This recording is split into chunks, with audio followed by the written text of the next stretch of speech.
my dear student, welcome back to my YouTube channel. In this video we are going to discuss the topic of sleep in detail. So I have already structured the points, the main points, and have write down there here. So आपको यहाँ पे एक पूरा concept मिल जाएगा ये सारे topic का. So why do we sleep, या स्लीप की इम्पोर्टेंस. तो यहाँ पे हम देखते हैं, मैंने आपको पहले भी मेरी काफ़ी ज़्यादा वीडियोस मैंने अपलोड की हुई है स्लीप के अंदर. स्लीप जो है ये आपको सबसे पहले पता होना चाहिए, बायोलॉजिकल और फिजियोलॉजिकल मोटिव है. मोटिवेशन वाले के अंदर मैंने स्लीप का पूरा डिस्कस किया हुआ है, आप वहाँ जाके स्लीप इन डिटेल देख सकते हैं. और अगर आपको बेसिक कॉन्सेप्ट से स्लीप पढ़ना है तो, लेकिन यहाँ पे मैं इंपॉर्टेंस तो आपको बता रही हूँ कि हमें स्लीप की क्यों ज़रूरत पड़ती है. सो स्लीप जो है हमारे पास बायोलॉजिकल और फिजियोलॉजिकल मोटिव है. It is necessary for survival. आपको पता है अगर हम सोएंगे नहीं तो हमारा सर्वाइवल करना बहुत ज़्यादा मुश्किल हो जाएगा. क्यों मुश्किल होगा? क्योंकि स्लीप जो है ये रीस्टोर करती है, रीप्लेनिश और rebuild our brains and body. हमारे जो बॉडी और ब्रेन को रीस्टोर कर रही होती है, रीप्लेनिश कर रही होती है. जब आपने सुना होगा अक्सर कि जब हम लोग सोते हैं तो हमारा एक इम्यूनिटी अच्छी तरीके से और डेवलप हो जाती है, क्योंकि हमारा कुछ कुछ चीज़ों पे फोकस होता है, ना कि हमारी ऑल सेंसेस जो है वो काम कर रही होती है सोते वक्त. ठीक है, मोस्टली सारी नहीं काम कर रही होती, कुछ काम कर रही होती जो इंपॉर्टेंट है, जैसे ब्रीथिंग, हार्ट रेट वगैरह. So it increases production and reduces the breakdown of proteins essential for clearing out waste uh, in neural tissues such as metabolites and CSF cerebrospinal fluid. And sleep is critical for brain plasticity. अब ये term आ गया brain plasticity, ये important short है. Importance of sleep तो है ही short, लेकिन इसके अंदर जो अगर आप कहें ना हमारे BS लेवल का, तो ये शॉर्ट है.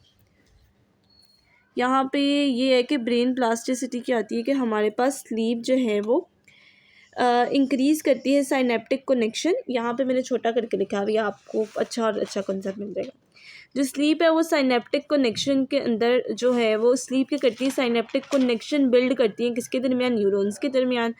और ये साइनेप्टिक कनेक्शन जो है ना वो लिंक्ड करते हैं अच्छी तरीके से, इम्प्रूव लिंक होता है, क्योंकि स्लीप की वजह से आपको पता है साइनेप्सिस जो यहाँ पे अगर बायोलॉजी के जो स्टूडेंट्स बैठे हैं उनको साइनेप्सिस का उन्होंने पूरा टॉपिक इन डिटेल पढ़ा हुआ है.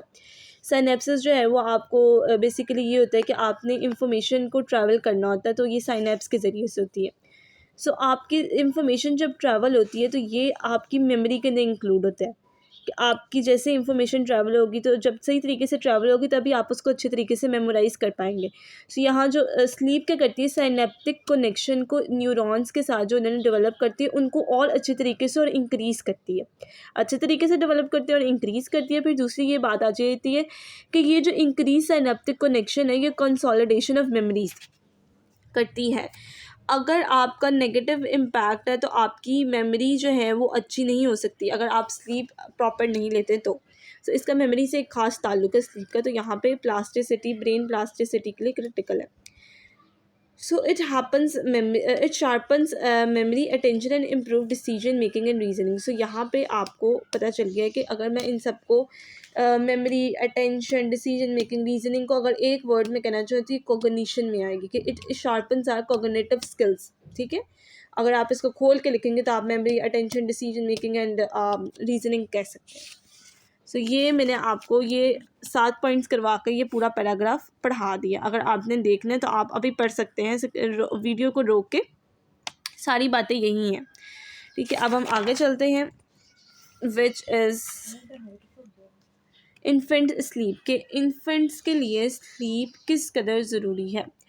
अब उसी तरह मैंने ये पैराग्राफ्स का ना शॉर्ट टर्म में किया, क्योंकि आपके पास भी इतना टाइम नहीं है, आप समझ रहे हैं, तो आपको कंसेप्ट चाहिए, तो मैं आपको कंसेप्ट देने के लिए मैंने शॉर्ट पॉइंट्स बना दिया. अभी पहला पैराग्राफ को मैंने इसके अंदर कंक्लूड किया, स्लीप प्रॉब्लम्स को मैंने इसके अंदर जो है ना इस स्टिकी नोट के अंदर जो है वो कंक्लूड करने की या सम अप करने की कोशिश की.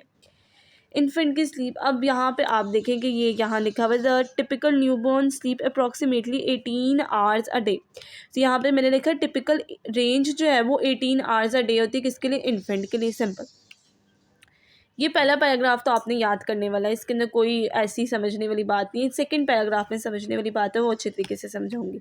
सो वेरिएशन आ जाती है बच्चों के अंदर, क्योंकि आपको पता हर बच्चा वेरी करता है, तो उसकी आ जाती है 10 घंटों से लेके 21 घंटों तक जो है ना वो स्लीप वेरी करती है बच्चों के दरमियान.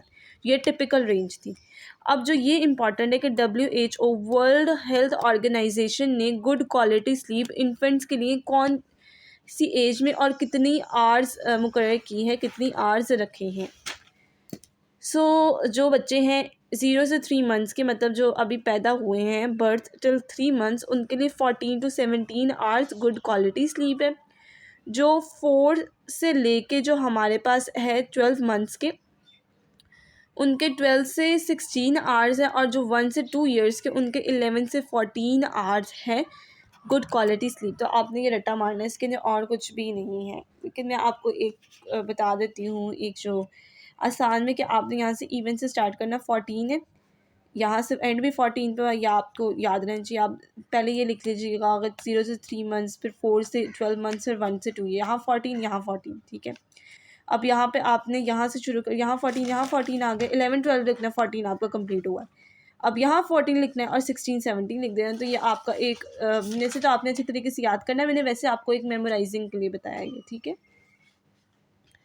अब हम चलते हैं कि जो हमारे पास स्लीप प्रॉब्लम्स होती हैं वो किस लिए होती है और क्या क्या स्लीप प्रॉब्लम्स में है। तो ये हम स्टिकी नोट पे फोकस करते हैं यहाँ पे, कि जो हमारे पास स्लीप प्रॉब्लम है ना, वो है नाइट टाइम वेकिंग, ठीक है। नाइट टाइम वेकिंग जो है ना, वो हमारे पास एक स्लीप प्रॉब्लम के अंदर इन्फेंट्स के अंदर ज़्यादा कॉमन है। आपने भी सुना होगा कि लोग कहते हैं, पेरेंट्स ये अक्सर शिकायत करते हैं कि हमारे बच्चे रात को नहीं सोते, रात को जागते रहते हैं।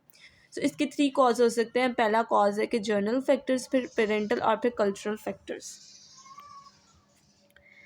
अब यहाँ पे जब हम देखेंगे ना कि जो हमारे पास जर्नल फैक्टर्स हैं, हमारे पास जो जर्नल फैक्टर्स है उसके अंदर सिर्फ 4 पॉइंट्स आ रहे हैं। सबसे पहले मैटरनल डिप्रेशन ड्यूरिंग प्रेगनेंसी, फिर early introduction to solid fluids and solid foods, and फिर आता है इन्फेंट टीवी वॉचिंग या व्यूइंग, फिर आता है child care attendance and related to short duration of sleep infant. अब यहाँ पे मैं आपको इनको फर्दर एक एक लाइन में एक्सप्लेन कर देती हूँ, जो आपने भी करना है लास्ट भी। मैटरनल डिप्रेशन ड्यूरिंग प्रेगनेंसी, पहले कॉज है कि जो बच्चा रात को इस वजह से जागता है क्योंकि मैटरनल डिप्रेशन हुआ होता है प्रेगनेंसी के दौरान मदर को। मैटरनल डिप्रेशन किस रेंज से स्टार्ट होता है इन्फेंट के अंदर, मदर के अंदर, जो बेसिकली अफेक्ट करता है इन्फेंट को। तो वो prenatal and postnatal maternal, prenatal आपको पता है जैसे एक टाइम पीरियड है जो डेवलपमेंट ऑफ इन्फेंट है, वो प्री नेटल और prenatal and postnatal जो है ना वो आते हैं। मैं आपको सारा ये डेवलपमेंट अभी पढ़ाऊँगी, तो आप जो है अभी वैसे ही सुन लें, मैं डिटेल में ज़रूर बताऊँगी आपको, लेकिन अभी नहीं क्योंकि वीडियो ज़्यादा लंबी हो जाएगी। सो यहाँ पे ना पेरेंटल जो है ना, माँ को अगर डिप्रेशन हुआ प्री नेटल या पोस्ट नेटल स्टेज में, तो वो भी बच्चों को असर करती है, नाइट टाइम वेकिंग का कॉज बनती है।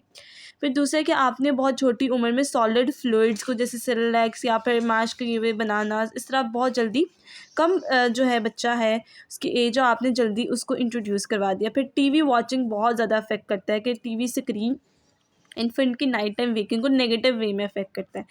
और फिर कि चाइल्ड के अटेंडेंस, कि आप किस तरह चाइल्ड को अटेंड करें, वो भी बहुत रिलेटेड करता है कि आपका बच्चा नाइट टाइम वेकिंग कर रहा है कि नहीं, उसको स्लीप में प्रॉब्लम है कि नहीं। अब सेकंड पे हम चलते हैं, जो कि हमारे पास है पेरेंटल फैक्टर। इसके अंदर हम 3 पॉइंट्स को डिस्कस करेंगे। I am going to discuss in points, not in paragraphs और नॉट इन लाइन्स, ठीक है ना। मैं पॉइंट्स के डिस्कस करूँगी, उनको आपने खुद लाइन्स बनाना है। So mother who implemented a consistent bed time routine, मैं आपको उर्दू में पहले बता देती हूँ कि क्या क्या है यहाँ पे हो रहा है। माएँ जो है ना कुछ कंसिस्टेंट बेड टाइम एक रूटीन बना लेती है, और वो उसको लेके ही फॉलो करती है अपने बच्चों के लिए। एक वो आ गई पेरेंटल फैक्टर में।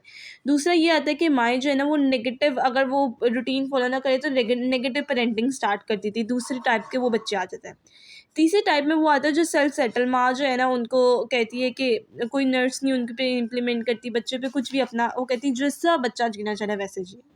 सो इस तरह टोडलर हो गया, उसकी पर्सनैलिटी में किस तरह डेवलप होती है स्लीप। इन्फेंट जो है ना वो किस तरह इन्फेंट की ज़िंदगी में स्लीप जो है वो इम्पॉर्टेंट है, और किस तरह ये 3 फैक्टर्स अफेक्ट करते हैं। सो अगर माँ जो है ना इम्प्लीमेंट करी है ना, उसके ऊपर एक उसने टाइम टेबल बनाया है, तो नाइट वेकिंग कम होती है। सबसे पहले आपने ये देख लेना है। फिर जो माँ जो है ना, वो जो उन्होंने एक रेगुलेशन की हुई है, जो इम्प्लीमेंट किया हुआ बच्चों पे इन अ नेगेटिव वे, कि आपने नेगेटिव पेरेंटिंग हो रही है, तो वो बच्चा पहली बात ये सेल्फ रेगुलेशन करेगा। वो बच्चा बहुत ही कह लें कि एडिक्वेट नाइट टाइम स्लीप करेगा। लेकिन अगर उसके अंदर थोड़ी सी भी कोई हो जाए ना कि नाइट टाइम किसी वजह से जो नाइट टाइम स्लीप ना कर सके, उसकी नाइट टाइम की स्लीपिंग पूरी ना हो, तो फिर क्या होगा कि वो सेल्फ रेगुलेशन नहीं कर पाएगा, मतलब उसकी पर्सनैलिटी डिस्टॉर्टेड हो जाएगी। इतना अफेक्ट करता है कि अगर नेगेटिव पेरेंटिंग का, ठीक है, एक बच्चे को नेगेटिव पेरेंटिंग हुई हुई है, वो डर से सो रहा है, सो उसकी पर्सनैलिटी पे कुछ ना कुछ तो नेगेटिव इफेक्ट पड़ेगा ना। तो अब सेल्फ सेटल बच्चे ये कहते हैं कि ये बड़े अच्छे होते हैं, इनकी पर्सनैलिटी टॉडलर्स की जब एज में जाते हैं तब भी ये बहुत अच्छे तरीके से रहते हैं जो सेल्फ सेटल होते हैं। सो इनकी नाइट टाइम स्लीप जो है ना वो अच्छी होती है, और ये ओवरऑल अच्छे बच्चे होते हैं जो हमारे पास सेल्फ सेटल होते हैं। फिर हम देख लेते हैं कल्चरल वेरिएशन। कल्चरल वेरिएशन ने इन्होंने यही किया हुआ है कि जो यहाँ पे कीनिया का जो है ना कल्चर उन्होंने शो किया हुआ है कि कीनिया में जो माएँ जो है ना वो क्या करती हैं, सारा दिन बच्चों को अपने ऊपर बांध के strapped to their back, mothers क्या करती हैं कि बच्चों को strap to their mothers back जो बच्चे होते हैं, और वो सारा दिन अपने बच्चों को लेके काम करती हैं। अब आपको पता है जब बच्चों को लेके काम करती हैं तो बच्चे तभी सोएंगे जब माँ सोएंगी। सो इस तरह ये अफेक्ट होता है कि वो नाइट टाइम वेकिंग उनकी नहीं होती, और जबकि नाइट टाइम स्लीप बहुत अच्छी होती है। ठीक है, ये it was all about the today's lecture of infant sleep. अब हम कल अगले लेक्चर में REM and non REM sleep करेंगे। So stay tune with my YouTube channel.